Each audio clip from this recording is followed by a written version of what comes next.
बिस्मिल्लाहिर्रहमानिर्रहीम। अस्सलाम वालेकुम नाज़रीन, अपनी नेक्स्ट वीडियो के साथ आपको वेलकम करता हूँ। उम्मीद है आप सब खैरियत से होंगे। चलते हैं आज की न्यूज़ की जानिब। सबसे पहले न्यूज़ की तरफ जाने से पहले आपको बताता चलूँ कि दूसरा चैनल जो है वो मैंने अपने नाम से कन्वर्ट कर लिया है, इन्फो हब टू मनसब अली। वहाँ पे डेली बेसिस पे वीडियोस अपलोड कर रहा हूँ। वहाँ पे व्लॉग्स की वीडियोस भी कुछ अपलोड किए हैं, कुछ आने वाले दिनों में करूँगा। तो वहाँ पे आपको इन्फॉर्मेटिव वीडियोस मिल जाएंगी। इस चैनल पे सिर्फ और सिर्फ न्यूज़ की वीडियोस जो है आपको दिया करूँगा। तो चलते हैं आज की न्यूज़ की जानिब। सबसे पहले स्पेन और यूरोप की ताज़ा तरीन सूरत हाल, सफरी पाबंदियाँ कब तक और किन के लिए, इसके बारे में काफ़ी कमेंट्स आ रहे थे। इसके बाद स्पेन करारों का नया कानून, अमल दरामद ना करने वाले को कितना जुर्माना होगा, बरतानिया 30 जून से पहले पहले कौन जा सकते हैं, क्या स्टेटस वाले जा सकते हैं और कौन बुलवा सकते हैं, इस पे बात करेंगे। आखिर में स्पेन हुकूमत की तरफ से एक बहुत बड़ा मसला था आम शहरियों को इंक्लूडिंग इमिग्रेंट्स, उसका हल निकाल लिया गया है। वो क्या है उस पे बात करेंगे। सबसे पहले स्पेन यूरोप की ताज़ा तरीन सूरत हाल बहुत ज़बरदस्त जा रही है। इस वक्त कंडीशन ये है कि स्पेन ने तमाम लॉकडाउन ख़त्म कर दिए हैं, जिसके बाद काफ़ी ज़्यादा जो है वो खुशी मनाई गई है। रात को डांस पार्टीज़ का दोबारा इह्तमाम करना शुरू कर दिया गया है। ख़ास तौर पे अगर बात करें बार्सिलोना की, तो यहाँ पे काफ़ी ज़्यादा हल्ला गुल्ला रहा जब ये पाबंदियाँ ख़त्म की गईं। तो आने वाले वक्त में मज़ीद बेहतरी आने की उम्मीद है। अगर ये सिचुएशन इसी तरह से रही तो इंशाल्लाह ताला बेहतरी आएगी। इसके साथ साथ वैक्सीन जो है वो भी काफ़ी तेज़ी के साथ लगाई जा रही है, ना सिर्फ स्पेन बल्कि यूरोप के तमाम ममालिक में। जो एक और मोस्ट अफेक्टेड कंट्री था वो भी बहुत ज़्यादा बेहतर हो चुका है, जो कि है इटली। इटली में भी हालात बहुत ज़्यादा मामूल की तरफ आना शुरू हो चुके हैं, जिसके बाद बहुत ज़्यादा उम्मीद की जा रही है कि वहाँ आने वाले वक्त में लॉकडाउन ओपन कर दिया जाएगा नॉर्मली पहले की तरह। यहाँ पे आपको ये भी बताता चलूँ कि बरतानिया ने 17 मई से ऐलान कर दिया है कि उसकी शहरी दूसरे मुल्कों में जा सकते हैं, लेकिन दूसरे मुल्कों के लिए उन्होंने ग्रीन लिस्ट एक कंट्रीज़ की बनाई है। जिस तरह आने वालों के लिए रेड लिस्ट है, इसी तरह जाने वाले के लिए कि उनके शहरी किस किस मुल्क में जा सकते हैं, उसके लिए ग्रीन लिस्ट बनाई है, जिसमें उन्होंने यूरोप के सिर्फ 2 ममालिक दाखिल किए हैं, जिसमें पुर्तगाल और आइसलैंड है। स्पेन की उम्मीद है कि आने वाले दिनों में स्पेन को भी दाखिल कर लिया जाएगा, लेकिन जून तक ये पॉसिबल नहीं लग रहा।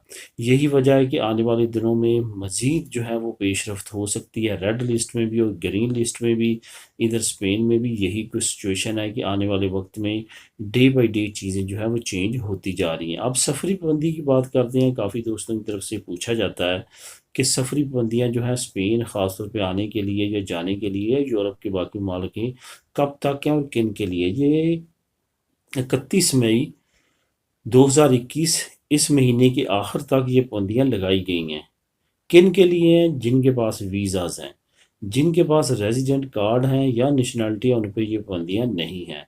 इस वजह से जो वीज़ाज़ होल्डर हैं, बेशक उनके पास visit visa, business visa, family visa है, ट्रांजिट वीज़ा है, उनको वेट करना पड़ेगा तब तक ये नई अनाउंसमेंट नहीं आती।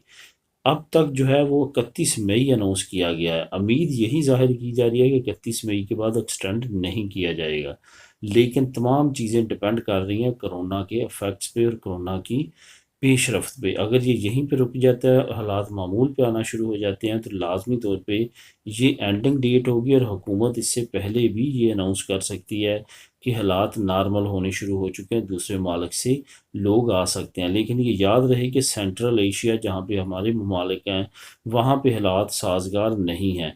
अभी मज़ीद ममालिक जो हैं पाबंदियाँ लगा रहे हैं, पाबंदियाँ उठा नहीं रहे। इस वजह से कुछ देर वेट करने का जो मेरा ख्याल है कि करना पड़ेगा, क्योंकि जब तक हालात मामूल पे नहीं आते उस वक्त तक ये पाबंदियाँ ख़त्म नहीं होंगी।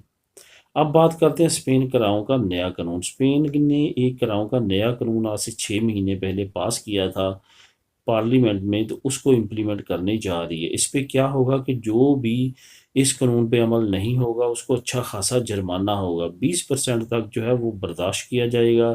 अगर कि नॉर्मल किराए से जो कानून के मुताबिक बताया जाता है, अगर उससे 20% ऊपर की लेता है, उस वक्त तक जो है वो इतना उसके खिलाफ कानूनी कार्रवाई नहीं होगी।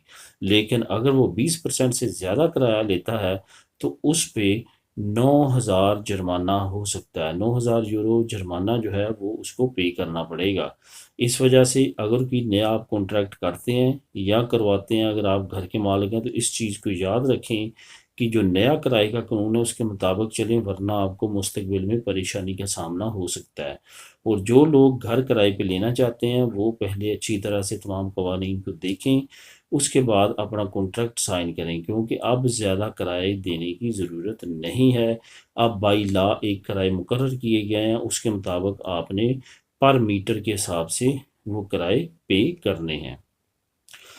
अब बात करते हैं बरतानिया की। बरतानिया 30 जून से पहले कौन जा सकते हैं और कौन बुलवा सकते हैं, ये आपको अब याद रखना है। बेशक आप यूरोपीय यूनियन के नेशनल होल्डर हैं, आप खुद नहीं जा सकते। अगर आप 31 दिसंबर 2020 से पहले गए थे तब आप जाके प्री सेटलमेंट स्टेटस अप्लाई कर सकते हैं 30 जून 2021 से पहले पहले। अगर आप 31 दिसंबर 2020 से पहले पहले यूके में नहीं गए, आपके पास कोई भी प्रूफ नहीं है कि आप वहाँ पे गए थे, तो फिर क्या चांसेस हैं कि आप जा सकते हैं। फिर सिर्फ यही चांसेस हैं कि अगर आपका कोई ब्लड रिलेशन से मुराद आपका भाई, बहन, वालद, वालदा, कोई इस तरह का और अंकल, आंटी जो आप प्रूफ कर सकें कि वो आपका रियल रिलेटिव है, उसके ज़रिए अब वो आपको यहाँ से बुलवा सकते हैं। लेकिन उसके लिए ज़रूरी है कि आपके पास भी नेशनैलिटी हो। ऐसा नहीं है कि आपके पास रेजिडेंट कार्ड है और आप वहाँ पे चले जाएं, ऐसा मुमकिन नहीं है। ये सिर्फ़ और सिर्फ स्कीम जो है ये नेशनल्स के लिए है कि आप यूरोपीय यूनियन में, स्विट्ज़रलैंड में, नॉर्वे, ईईयू जो भी एरिया है वहाँ पे जो लोग रहते हैं वो एलिजिबल हैं। अब एक बंदा पाकिस्तान बैठा है और वो कहता है कि मेरा भाई जो है वो प्री सेटलमेंट स्टेटस को यूके में मिल गया है तो मुझे बुलवा सकता है, ऐसा मुमकिन नहीं है। वो अगर आप यूरोप में भी होते और आपके पास रेजिडेंट कार्ड होता तब भी नहीं बुलवा सकता था।